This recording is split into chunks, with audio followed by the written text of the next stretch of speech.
Hi, joining me today, I'm so happy to have one of the pioneers of the death metal genre and somebody that's got a lot of fans that I really, to be honest, I'm learning a lot doing this interview, and I'm happy because I'm friends with this guy, but I'm also a fan of the band. But I've learned a hell of a lot that I didn't know, and we're going to share that with you today, dear listener.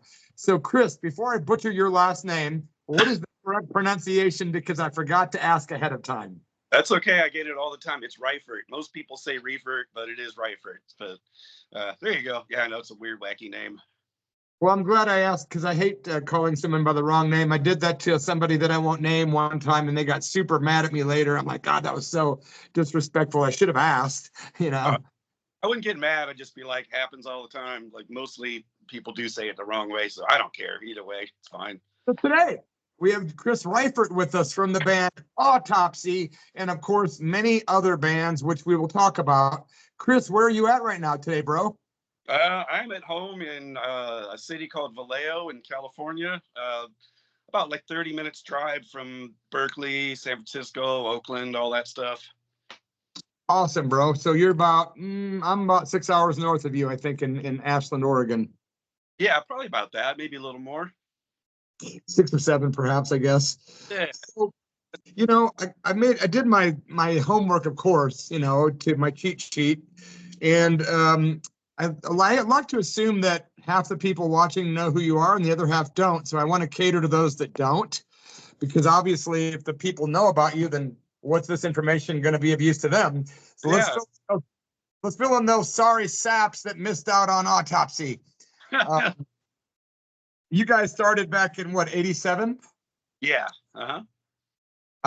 Is that the band that is like the principal domineering musical outlet of your life?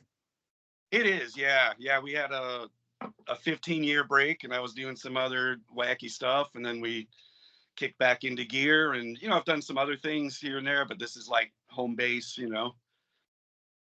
Yeah, no, Autopsy kind of went through like a lot of bands. You had a period where you were active, and then for whatever reason, there was a falling out or at least a breaking up. And then you had the band Abscess and so many other projects that you've been part of. But I know that Autopsy did reunite, of course. You guys did reunite, and I think that was a pretty big deal as far as people being pretty stoked about that. Yeah, I mean, we're no one was more surprised than us, you know. For 15 years, I said never, never, never again, never, ever. Don't ask, don't even think about it, and then we did it. So you know how it goes. Well, that leads me to, I like to ask questions based on my interviewees' answers. So I don't write down questions. I just write down little bits of info. So I've been down that road in bands too, where I just am like, never again. Was it because of personalities, or was there other reasons because of that attitude? Oh, that we split up to begin with? Well, no, the fact that you were like, never, ever again, was that because of other people or other situations? Well, we did a really long, grueling US tour in '93. It just broke us, you know, like it was rough in every way you could think of. And it just made it not fun. You know, we just got home and we had a quick talk. We're like, all right, this isn't fun anymore, is it? Nope. Okay, let's not do it anymore. But then we still did one last album and one last local show just to end on a cool note, or depending on your viewpoint, a horrible note. our last album before we broke up. And then we just didn't want anything to do with it for the longest time. And then well, what happened was our first album had a 20th anniversary, and we thought, oh, that's pretty cool. Let's do like a special thing and have a reissue and record a couple new songs just for that purpose. And because we're still friends, you know, we never like hated each other or anything like that. You know, we just needed a break. And so we did the reissue and the 2 new songs, and then all of a sudden we started getting offers like, oh, get back together, play here, do this, do that. And we said no. And then finally we said yes. And that was already like 15 years ago. So it's crazy. Man, time flies, bro. It does. Yeah, it's insane. You're actually yourself. I've done some, deep diving. You are actually known as one of the pioneers of the death/doom genre. That's kind of a cool thing. It's a very, very popular form of music worldwide, and to be one of the pioneers, that's kind of cool, man. Yeah, well, it depends on who you ask about that too. Some people will debate that. I'm just happy to be a part of the conversation. I think it's cool. It's a trip that still going to this day. It's wild. Now, I believe I think you're a couple of years my junior. I think I'm 58. Yeah, 55. Okay. Yeah, I think we're right around the same age group. So you got into the punk and the metal scenes, right? You were into all the rock and roll metal punk stuff, right? Or were you more metal guy all the way? No, I when like sort of a past like regular rock music, once that started happening, I liked anything that was fast or aggressive. There was the scene in the Bay Area was very divided at that time. Like the punks and the metal people just couldn't, unless you're talking like Motorhead or Discharge, they just couldn't see eye to eye. And there'd be like fights at shows and all these stupid things like that. But I always liked both, like anything that was. Metal and punk used to be so divided. Remember those days where it was either one or the other? Yeah, not for me though. It was the evolution was interesting because in the Bay Area they'd have like mixed bills all the time, knowing the crowds hated each other, and there'd be a lot of fights and conflict and stuff like that. But it was part of the evolution. Eventually people realize like, oh, I can like this music and like that music also. Yeah. It's just so goofy, but I always like both. I'm like, if it's like distorted and fast and aggressive, I'm all over it. I wasn't one of those people that said I can't like this music. I liked everything, still Same do. Here. Yeah, same here. Yeah, yeah. It seemed to be around 1984 when everything started kind of really changing, as far as I remember. Yeah, I mean, well, it was still very much divided over here. It wasn't until like maybe late 80s, early 90s when people started to get along better at shows and not throw eggs at bands they didn't like and shit like that.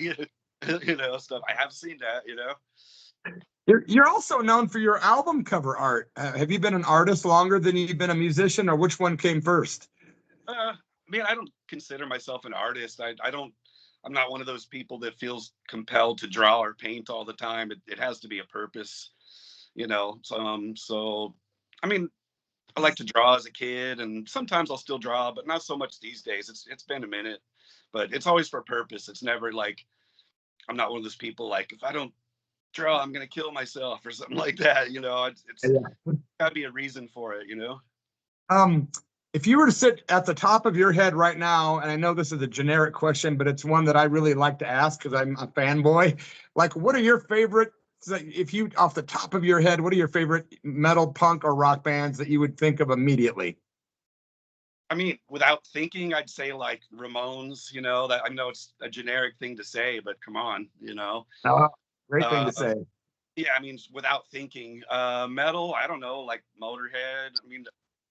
I'm really bad at lists, and people like their top 5 or top 10 song or band or album. I freeze. I go, gotta give me a week and I'll get back to you on that. I don't know. I'm just like too in it to single things out usually. It's interesting too that you seem to be are you a multi-instrumentalist? I know you played like in, for instance, the Ravenous. You're noticed as playing drums, guitar, and vocals, and so I'm just wondering, are you one of those guys that plays everything? Yeah, well, everything in a rock format or metal or punk, like drums and bass and guitar, but that's it. Like, I wouldn't know what to do with a piano or anything like that, but like basic stringed instruments, I can do that. I'm glad, because I remember when Van Halen was rocking back in the day. I was a big fan of David Lee Roth era Van Halen, and when they started adding those keyboards, I was appalled. I was like, I like keyboards just fine, but it completely altered their sound, which is fine. Change happens, but man, keyboards can either be a blessing or a curse. I was in the same boat. So I was a huge Van Halen fan. As soon as 1984 came out, I saw and heard those keyboards. I'm like, oh, I think I'm jumping off now. But now I was a little harsh on it, like a lot of things, but yeah, it was a shock at the time for sure. It is funny how we come around, even things that we're very passionate about, 20 years ago, whatever it might be, you'll end up going, I don't feel that way. I'm more open-minded musically now, even more than ever. I feel like, I've come full Oh, circle and so much stuff appeals to me. I'm sure it's the same for you. oh yeah, or things I wouldn't want to admit I liked way back when. Now Yeah. I can, like, yeah, it's great, So I don't care. I don't care who thinks what about what I like or don't like. It doesn't matter to me. So I want to say thank you too, by the way, for your support of my YouTube channel, man. You're always on there, like making little Are you the guy that says "yep" a lot? No, only when it's needed. Yep. Every day, I'm like, he's always like, "Yep," and I'm like, "Is that Chris?" Because you said it today, and I was like, "Wonder if he's Oh, the "yep" guy." no, what occasional yep person, but not all the time. I don't want to make too much of a habit out of it. But no, your channel's cool, man. I just stumbled upon it looking through random stuff, and I already knew who you were from way back, So and I saw you doing some cool interviews. I was watching some, like, damn, this is cool, man. But I remember you reading about you in like fanzines and stuff way back, and when you did the guest bit on the Impetigo album, I remember that. All sorts of stuff going way back when. Empatago, what a great band, man. Oh yeah, yeah, they're super fun. Yeah. That first album, especially, I just love that thing. They only did the 2 albums, so you got to just enjoy what they did. Yeah. What about Autopsy or anything at all in general? Like, what's going on with you right now, Chris? Do you have something you're working on, or is there something we can look forward to? Right now we're just rehearsing a lot. We're going to the Czech Republic in a couple weeks to play this festival called Obscene Extreme. It looks pretty crazy. We're expecting a lot of naked people, peeing, throwing up and passing out everywhere and stuff like that. I think it's one of those, it's gonna be a lot of fun. We're pretty stoked for it. So yeah, we're doing some shows this year here and there, and then I think next year we'll want to do a new album and try to keep busy a little bit. Not too much, but enough to keep the wheels moving. Awesome, brother. I looked at last night, and you guys sure have released a lot of records under the name Autopsy. Tons of releases. Wow. Yeah, well, yeah, I don't know. We don't want to be like a kind of like a nostalgia act, just playing the same old stuff and not doing anything new. Although we do play a lot of the same old stuff live, like over and over and over again, for whatever reason. I like to put out new stuff and be like, look, we still have new ideas too. So check it out. That's awesome, brother. Yeah, I like so much to listening to some Autopsy stuff online, getting ready for this interview. It took me back to a lot of bands that I'd kind of just hadn't heard in years and years. So it's been a pleasure for sure. And I love that Alice Cooper shirt you're wearing. Alice, man, he's a hero going back to when I was a kid, Who turned you on to rock and roll? Partly my parents, and then, well, I mean, there was music in my house. My parents, they were kind of like folkies and stuff, but also they're I don't know, they're into a lot of things.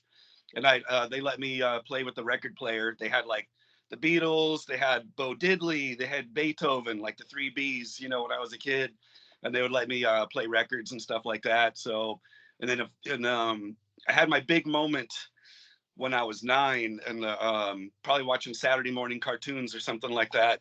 And this was my rock moment, besides like my parents' records or my like Disney records, or like little kid records and stuff. That you probably remember it. The TV commercial for the Kiss solo albums came on.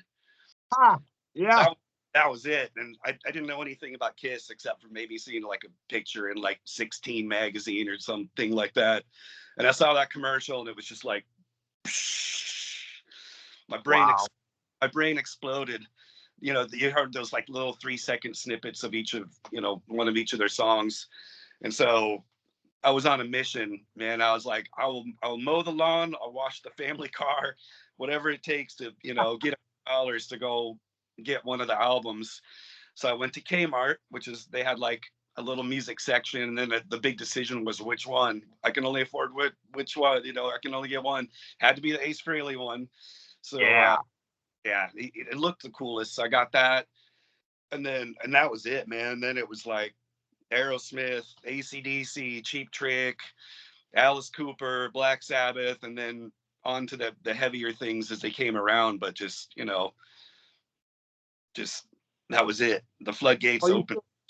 You say on to the heavier things, but giving yourself credit, you were creating heavier things, not just going to it. You were like laying out the red carpet and making it from the ground floor up, right?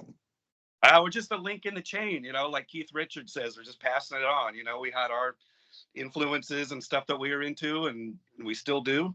And if anyone likes what we're doing and gets something out of it, you know, good or bad or whatever, that's cool too. But we're honestly just kind of like a link in the chain, you know? That's a good way of putting it, and it's a good way to remain humble too, bro. Well, I really appreciate you talking to me today. The thing about our show is it's more of a, oh shit, I'm dropping you. Sorry. Oh, first. It's more, and I just cussed and violated my own rule, loser.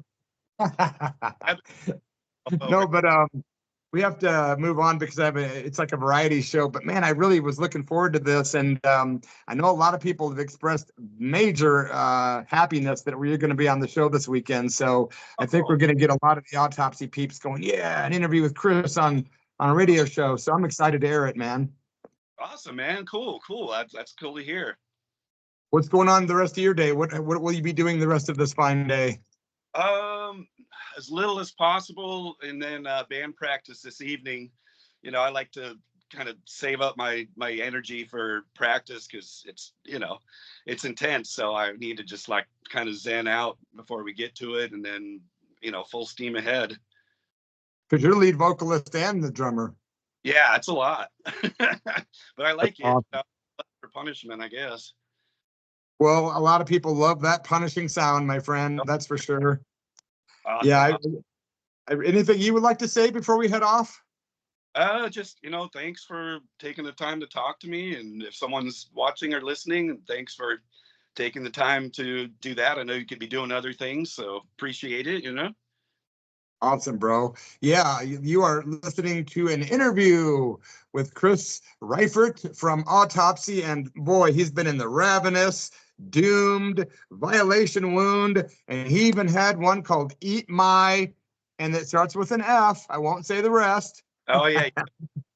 But yeah, you also played on other people's albums too, and most notably, you played drums on Death, the Scream Bloody Gore album. Yeah, as a young 17-year-old. Wow, I remember listening to Death and Sodom and all those good bands back in the day. Oh yeah, we just played with Sodom in Texas like 2 months ago, I guess, something like that. They still sound. I mean, if you were a fan ever of them, you still will be now. They're fantastic. That's awesome, bro. It'd be fun to talk to you down the road again sometime, maybe about some of your experiences on the road in this world of metal. And instead of just skimming the surface, maybe we could do another short one sometime. Yeah, anytime, man. I'd be totally honored and stoked. That'd be great. Yeah, I could tell you'd be a guy that would be a lot of fun to talk to in at length, because I know you've got stories, and I just got to dig them out of you. Oh, yeah. All right, brother. Well, you know what? I appreciate being on the Church of Rock. We will wrap it up. We're going to actually go into a song of yours, but I'll make it a surprise. But the next song you're going to hear, dear listeners, features Chris on the drums, and you'll hear it right now on KSKQ in the Church of Rock. And Chris, thanks a million for being part of the show, bro. Anytime, man. It's my pleasure. Okay, man. You have a great night and have a great practice. Right on. Will do. Cheers. Adios, my man. All right. Bye. Cheers.